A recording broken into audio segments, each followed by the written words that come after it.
São 13 horas e 11 minutos e a gente está recebendo aqui Chico Bala, que foi candidato a prefeito em 2012, já foi vereador em Quaraci. Eu era criança quando o Chico foi vereador. E olha, eu tenho uma satisfação muito grande de ter Chico Bala conosco aqui na rádio agora, porque é a prova viva do tratamento que a Rede Portal dá à política na nossa cidade, dando oportunidade e voz a todo mundo. Todo mundo sabe que Chico foi o 5º colocado na eleição passada. Os comícios de Chico era um público reduzido, pequeno, mas a gente estava lá fazendo a reportagem quem pode falar isso é ele, do mesmo jeito que a gente fazia para quem tinha uma multidão ao redor. No debate a gente podia ter dito, não, Chico não vai participar porque o partido dele não tem quórum na Câmara dos Deputados, que a lei permite isso. Na hora de fazer um debate, você elimina alguns partidos que não têm quórum suficiente na Câmara, com base no número dos deputados federais. Mas a gente falou, não, Chico vai participar do debate, participou. Então a gente tem essa clareza de dar transparência e de dar oportunidade a todos os grupos de estarem aqui. Boa tarde, Chico. Boa tarde, Rodrigo. Boa tarde a todos os meus amigos e irmãos, como eu sempre chamo, de Quaraci. Realmente, Rodrigo, eu nunca tive a oportunidade de agradecer publicamente, apenas pessoalmente, pelo tratamento que você me deu nas eleições de 2012. Levando em consideração que eu saí candidato pela necessidade que tinha o município de escutar a verdade. E foi isso que eu fiz. Eu levei ao município o conhecimento da verdade, plantei a semente da verdade e hoje nós estamos colhendo o que foi regado pelo povo. Eu tive 85 votos de pessoas conscientes que tinham um único objetivo, que era mudar o panorama político de Quaraci, que é ainda hoje um panorama terrível de corrupção, de compra de votos, de transferência de pessoas que não têm nem ideais, porque cada eleição está de um lado, depende da conveniência para si mesmo. Isso é que eu venho lutando, que comecei a lutar ainda quando eu tinha 15 anos, morava em Salvador.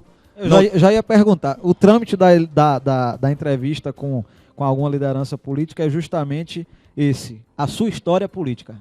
Prossiga contando aí. Eu comecei em 1972, 73, quando fui morar em Salvador. E lá chegando, eu quis sentir mais ainda a força da ditadura militar. Porque no interior você não sente muito, mas na capital a força era grande. Eu tinha 15 anos e resolvi me engajar numa luta com Ulisses Guimarães, Chico Pinto, Valdir Pires e tantos outros nomes do passado, na época MDB, que marchavam contra essa ditadura, e a gente era perseguido, apanhava, era perseguido por cães policiais, muitos foram presos, muitos morreram. Então eu não tinha direito a voto, tinha 15 anos, 16 anos não tinha direito a voto, mas estava lá lutando, 17 anos não tinha direito a voto, mas estava lutando. E aos 18 anos fiz questão de tirar o meu título aqui na minha cidade e vim votar já buscando a liberdade naquela época. Então eu quero que o jovem entenda isso que eu estou falando, porque a liberdade e a independência a gente precisa ter no sangue, a gente precisa ter vontade de ser livre. Cesta básica de material de construção, dinheiro, isso não nos dá liberdade, pelo contrário, isso nos aprisiona. E foi isso que aconteceu no nosso país e isso que acontece até hoje aqui em Quaraci. Hoje nós somos prisioneiros políticos de grupos que têm um certo poder aquisitivo e dá a cesta básica, como davam na eleição passada. E eu dizia, e agora? Cadê a cesta do Dia das Mães? Não tem mais. Hoje a cidade inteira padece. Foram 8 anos de uma prefeita incrivelmente e decepcionantemente corrupta. Não são as minhas palavras, não estou inventando. Está aqui. Eu tenho aqui do Ministério Público Federal, Rodrigo. Está aqui o papel. As irregularidades foram várias que foram detectadas e ela foi processada, era para passar pelo menos 5 anos sem ser candidata a nada e Esse continua ainda está tramitando. Está tramitando esse processo. Não foi julgado ainda não. Exato. Hoje, com todo o conhecimento dessa corrupção que impera no nosso país, nós vemos por que não foi julgado. Porque com certeza está correndo coisa pesada por trás de tudo. O outro candidato ou filho do ex-prefeito já traz no DNA, infelizmente para você, jovem. Não fique com raiva de mim não, jovem. Já está em DNA corrupção. Sabe por quê, Rodrigo?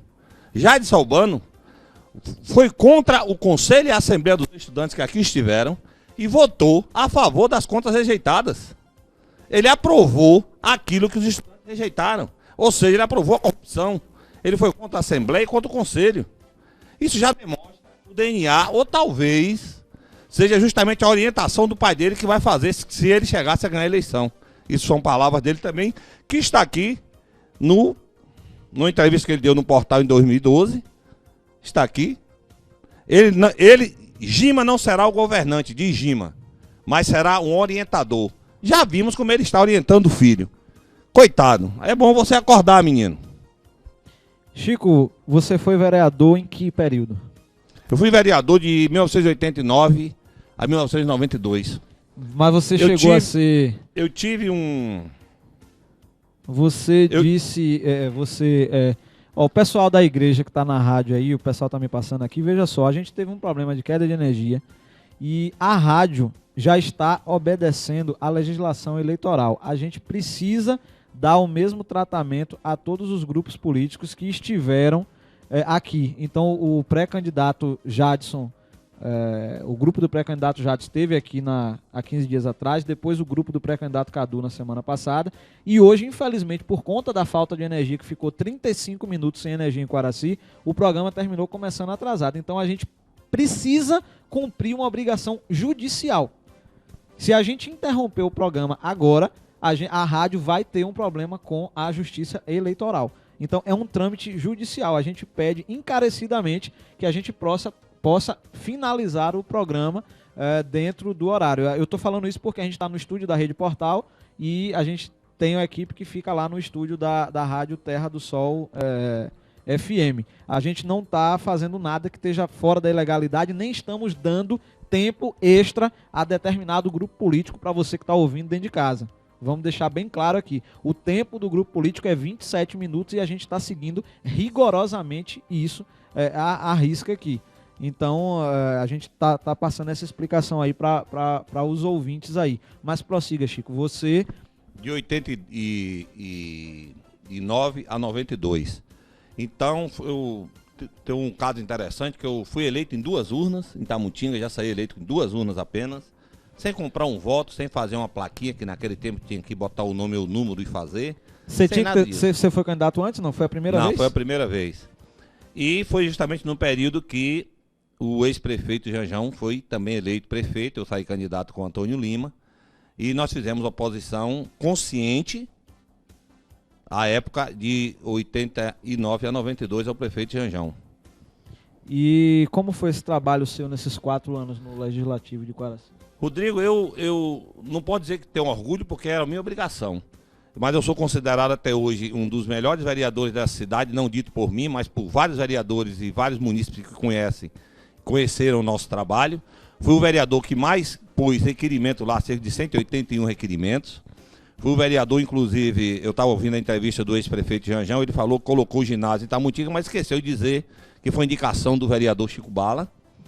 Entendeu? Então nós lutamos muito por muitos benefícios em Tamutinga e também aqui em Quaraci, como a arborização em volta do Rio Almada, por praças, restauração do relógio da igreja. Nós sempre ampliamos a nossa visão em busca de tudo, inclusive nós tivemos conhecimento de um ato ilegal do então prefeito Janjão. De Janjão? De Janjão. Em relação à ambulância do Tribunal de Contas do Estado que vinha para o hospital, e nós na época, final de 91 e início de 92, nós abrimos uma CPI, uma comissão parlamentar de inquérito para investigá-lo. Infelizmente, aquele tempo não era tão aberto hoje a lei como é hoje, né? E por todos os meus esforços que eu fiz, mas não tive condições de obter nenhuma informação, nem mesmo através da justiça, porque a própria justiça à época ficava sempre empurrando para frente, dizendo para eu passar lá depois, que depois me davam uma ordem judicial e acabou o mandato e eu não consegui provar realmente o que tinha acontecido, que foi o desvio da verba de uma ambulância que veio do Estado para o hospital naquele tempo. Chico, você apoiou o Gima em 92? Apoiei ele em 92. Ele foi um candidato, era para mim desconhecido, foi apresentado por Basileu. Na época, meu candidato era Carlos Fernandes, nós éramos do PFL, e o partido resolveu apoiar ele. E nós Carlos Fernandes era vereador. Eu era vereador, Carlos Fernandes também. E aí nós resolvemos apoiá-lo por uma decisão partidária e buscamos também, era uma nova pessoa, esperávamos que tivesse uma nova visão administrativa. Mas infelizmente foi uma das administrações mais tristes que eu vi em Coraci, além da corrupção profunda. Nós vimos aí funcionários que chegaram a se incendiar e depois vinham a falecer por falta de pagamento, e justamente isso não lhe dava crédito para que ele pudesse mais comprar em nenhum tipo de mercado, venda, luz, água não tinha, gás não tinha, a família toda. O cara colocou, foi para o hospital e depois acabou falecendo. E são coisas que as pessoas esquecem e colocam, apagam da memória. É uma história, é uma página triste de Coraci, e foram mais 8 anos que é muito duro de Gima. Depois, você se afastou da política um tempo e retornou em 2012? Eu não me reelegi, eu tive um problema com o nome de Chico Bala. O juiz, à época, achou que deveria tirar o Bala, o promotor achou que não. Ah, teve isso, foi? Teve. E aí eu tive... Por que Chico Bala? Rapaz, isso é uma história até engraçada, né? Eu tinha uns bomboniere no negócio, entendeu? Ah, essa bala é bala de doce, não é bala de revólver não, né? Ah, tá. Então, Rodrigo, e aí o que aconteceu? O juiz achou que devia tirar o Bala, o promotor, por incrível que pareça, achou que não. E o juiz tirou, faltando 4, 5 dias para a eleição. Eu também não tinha recursos para bancar isso. E, segundo a época, o advogado do partido era o doutor José Carlos. E ele falou que eu tive 40 votos nulos pelo Bala. E eu me elegeria com mais 20. Ah, quem escreveu o nome Chico Bala, o voto foi anulado. Porque na anulado. época não tinha votação eletrônica, era no papel, Exatamente. Né? Ah, mas aí tá. nós fomos ser... Gima me convidou, eu fui ser secretário dele, fui 1 ano e 3 meses. Secretário de Serviços Urbanos. Ah, tá. E saí também porque ele descobriu uma corrupção na minha secretaria, chamei ele e informei o que estava acontecendo. E ele me tirou. Eu fui à Câmara, esclareci os fatos, prestei conta. A Câmara falou que ia tomar providências e depois acabou os vereadores indo quase todos pro lado dele. E ficou por isso mesmo. Depois você ficou um tempo afastado da política, nós tivemos outros prefeitos em Coraci, e aí veio a prefeita Josefina. Quando Josefina ganhou a primeira eleição, você partidariamente apoiou ela? Ou votou nela ou coisa do tipo? Apoiei ela, fui pro palanque dela, pedi voto, era uma nova cabeça, uma nova ideia quando ela perdeu a eleição, e eu sempre acreditava. Eu me afastei da política cometendo um erro que eu vejo hoje muitos jovens cometerem. Eu achei que não tinha mais jeito e que eu tinha que me afastar. Eu digo, não tem mais jeito, todo político é ladrão, político não presta. E aí eu resolvi me afastar, cometendo um grave erro que muitas pessoas, jovens ou não, estão cometendo hoje. O que aconteceu? Quando você não resolve... Vamos trocar de microfone que está com a bateria falhando. Quando você não resolve decidir, de alguma maneira, Sim. Fica pensando como eu pensei um dia e me afastei da política, por isso não vale a pena, que é tudo ladrão. Você deixa que realmente os ladrões se transformem em verdadeiros reis. Porque se você tem ideia contrária, você prova que eles não prestam, mas você não vai lá para tentar botar eles para fora. Hoje pelo voto, na ditadura era pela bala de verdade que mata. Não nós, mas eles. Então você se recusa a votar, se recusa a comparecer às urnas, se recusa a mostrar um ideal novo, como no caso estamos mostrando agora o nosso amigo Nino Torquato. Você está se omitindo e você não tem depois condições nenhuma de reclamar. Então me afastei por isso. Quando eu voltei, que Josefina foi candidata, eu resolvi ajudá-la dentro das minhas limitações, também acreditando que ela seria uma boa candidata e faria um bom governo. Ela não logrou êxito. Na outra ela se elegeu, me convidou, e digo, infelizmente, olhando para o palanque dela, eu não tinha mais condições, dentro das minhas concepções de liberdade, independência política e justiça política, de participar do palanque dela. E aí preferi não participar da campanha de nenhum candidato por causa disso. Justamente por isso, porque quando eu olhei para o palanque dela, eu percebi que ela tinha mudado o que ela tinha sido na primeira eleição e se transformado naquele ditado que muitos políticos falam, me perdoem os ouvintes, que se aliar até o diabo para poder ganhar a eleição. E eu não faço parte desse grupo. É tanto que eu saí candidato sozinho, sem aliar, sem precisar do diabo. Dei a palavra que Deus mandou que eu desse, levei a verdade até a todos e hoje com o Nino, que temos as mesmas ideias, estamos colhendo aquilo que nós plantamos há 4 É anos isso que eu ia lhe atrás. perguntar. Por que Nino Torquato? Porque não existe em Coraci nenhum candidato mais preparado do que Nino. Nino foi vereador 2 vezes, é outro agora 3 vezes. Nino foi administrador da Embasa, transformou a administração da Embasa. Foi administrador do hospital, transformou o hospital. Até hoje é lembrado e respeitado. Foi o único presidente da Câmara que realmente reformou, reconstruiu e evoluiu a Câmara. Os outros apenas passaram. Ele não, deixou marcas. Nino vem de uma linhagem política que é difícil e diferente ter. Que você até já foi contra politicamente, né? Lá no passado, partidariamente. Mas também já fui filiado ao PMDB. Ah, já foi filiado Já ao fui do PMDB? executivo do PMDB. Tá. Certo? Já fui do executivo também do PMDB.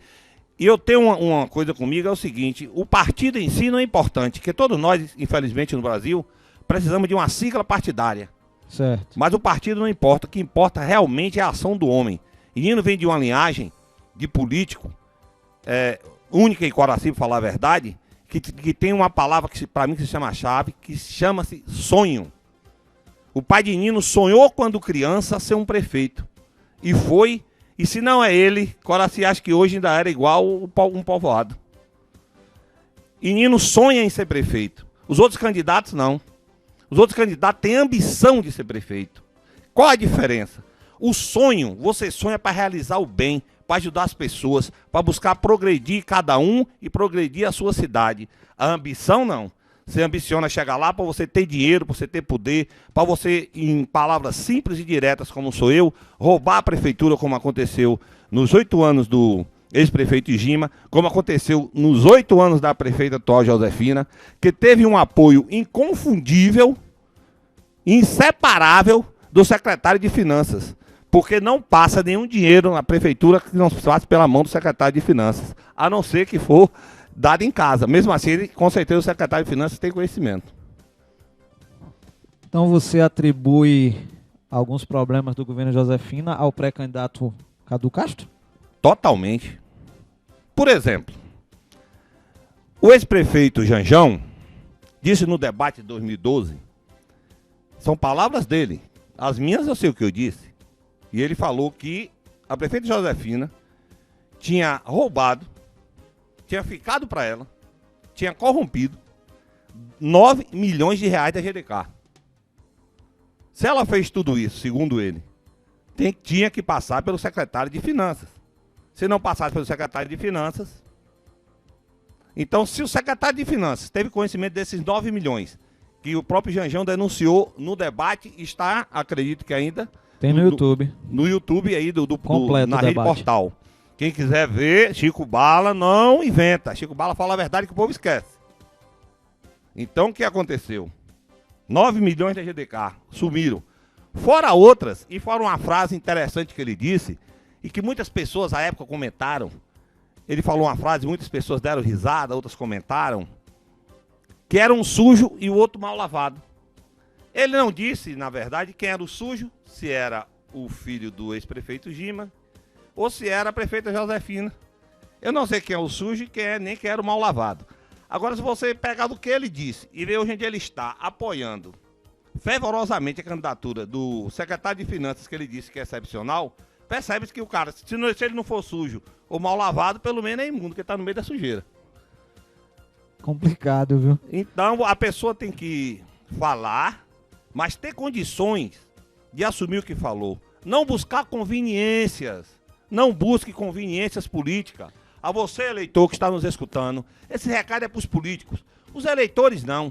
Os eleitores são livres para escolher o candidato que quiser. Nós, que estamos apoiando o Nino, temos certeza que Nino, como pessoa, não é melhor do que ninguém e ninguém é melhor do que Nino, porque todos nós somos seres humanos. Todos nós somos iguais perante Deus. A diferença é a nossa integridade, o nosso respeito, a nossa honra, a nossa dignidade. É isso que transforma e que faz diferente as pessoas entre si. E é essa diferença que faz a diferença entre Nino, candidato ou não, candidato ou como pessoa, deles. Que como pessoas pode ser até ser boas pessoas, mas com intuito maléfico. Chico, nessa eleição você, obviamente, apoiando aí o Nino Torquato, mas conversas de bastidores e boatos que circulam de que Nino estaria sendo candidato para barganhar. Já chegaram a dizer que Nino se venderia aí por 300 mil para determinado candidato A ou B aí, e que iria ser vice ou coisa do tipo. Você embarcou numa canoa furada ou você acha que você está num barco seguro? Rapaz, eu não acredito. Eu acredito muito em Nino, sem tirar meu coração de Deus. Eu não acredito de jeito nenhum, porque eu lhe digo uma coisa. O que Nino tem conversado comigo, Nino é um sonho que eu sonho. É um sonho de independência, é um sonho de liberdade, é um sonho de poder governar uma cidade para o povo. Mas o povo diz que o grupo de vocês não tem grupo, que não tem grupo e que não tem dinheiro. Rapaz, é interessante essas coisas. Você pode ver, hoje o máximo é 108 mil. Sim. Você pode gastar em uma Sim. campanha. Vão gastar 3 milhões comprando voto, depois não fica denunciando o outro. Mas o povo não está mais nisso não. Você vê, deu uma pesquisa aí de 45% de pessoas que não tinham candidato. Hoje Isso são demonstra 31 indecisos. que Coraci está acordando. Coraci precisa acordar. Eu não acredito que Nino vá para nenhum grupo desse. Não importa o valor. Sabe por quê? Porque nenhum candidato a prefeito desse, nem o filho de Gima, nem o secretário de Finanças, eu não sei se pode dizer o nome agora. Pode falar. Nem o Jadson, nem o Cadu, nenhum dos dois tem condição de ser nem vice de Nino. Porque não tem nenhuma condição moral, nem histórica e nem política. Não tem conhecimento nenhum administrativo, nem público e nem privado, nem de si mesmo, nem da sua vida. O próprio Janjão falou no debate que o Jadson tinha Ricardo com o dinheiro da corrupção do pai. Quem falou isso foi Janjão, tá aí. Eu só tô repetindo o que ele falou. Se ele quer repetir o que eu falei, beleza, vai ser ótimo pra gente. Você tá entendendo? Então, isso demonstra um secretário de Finanças que comeu 9 milhões da GDK. O outro que ele disse que conseguiu 1 milhão de riqueza, que foi da corrupção do pai quando era prefeito, o senhor Gima. Eu não entendo como é que o homem desse tem condições de apoiar qualquer um desses candidatos. Bom, seguindo o trâmite, a gente só tem 1 minuto para terminar. Vamos fazer o bate-bola rapidinho com alguns nomes da política aí. Josefina Castro. Seja curto. Deveria ter abandonado a prefeitura há muito mais tempo. Janjão. Poderia ter sido um dos melhores prefeitos de Coraci se tivesse seguido a lei orgânica para ter feito o que a lei determinava para o funcionalismo público. Está nas disposições transitórias Curto. da lei orgânica velha. Sérgio Fraif. Meu amigo pessoal, que por raiva e vingança foi para um lado que não combina com ele, não parece com ele, não é a cara dele, não é ele. Seja mais curto. Não deveria ir por vingança. Joaquim Torquato, pai. Se não tivesse ele administrado essa cidade, Coraci hoje seria um povoado. Cadu Castro. Segundo Janjão, um corrupto que ajudou a desviar muito dinheiro da prefeitura, inclusive 9 milhões da GDK. Jadson. Como disse, já voltou a favor das contas rejeitadas pela Associação dos Estudantes. Um exemplo do pai que o povo precisa ter cuidado e não acreditar nessas propostas. Nino Torquato. O ideal no momento para Coraci. Não existe outro candidato que reúna capacidade, experiência, disposição, vontade e coragem de realizar. Seus 30 segundos para as considerações finais. Já você poderia ter sido um grande prefeito, como eu disse, bastava você fazer isso aqui, ó. Você ia aqui nas disposições transitórias da lei orgânica, aquela lei que vocês achavam engraçada, ó. Tá tudo aqui, ó. 90 dias para poder criar tudo que o funcionário público podia, ó. O Poder Executivo terá prazo de 120 dias para o levantamento de verbas utilizadas no centro urbano dos imóveis, a ser considerado integrante do patrimônio histórico municipal. Um distrito agroindustrial. Encaminhar à Câmara de Vereadores plano de cargos e salários e estatuto dos servidores e dos professores e outra categoria de servidores. Ainda também Acabando o tempo. Tá acabando o tempo, então vamos falar um pouquinho de Nino. Chega, rápido, o recado final aí. E Josefina que aproveitou os vereadores que tinha na mão, Joilson Argolo e outros, para destruir a lei orgânica e criar uma para beneficiar ela, que é a cópia da de Léus. Então, Nino, tenha fé em Deus que todos nós resolvemos acreditar na nova Coraci. Tá aí, a gente conversou com o Chico Bala, que está apoiando o pré-candidato Nino Torquato. A gente agradece encarecidamente aí a paciência da Igreja Presbiteriana, visto que a gente tinha que seguir com o programa por causa da nossa queda de energia que ocorreu hoje. A gente deseja uma boa tarde a todos vocês e a gente espera estar de volta na próxima semana, no dia 29, aí, portanto, para um programa onde a gente vai falar sobre o calendário das convenções e do momento de registro das candidaturas. A gente deseja uma boa tarde a todos vocês de Quaraci. Se Deus permitir, a gente volta e se a energia deixar no dia 29, a partir do meio-dia. Boa tarde, Quaraci.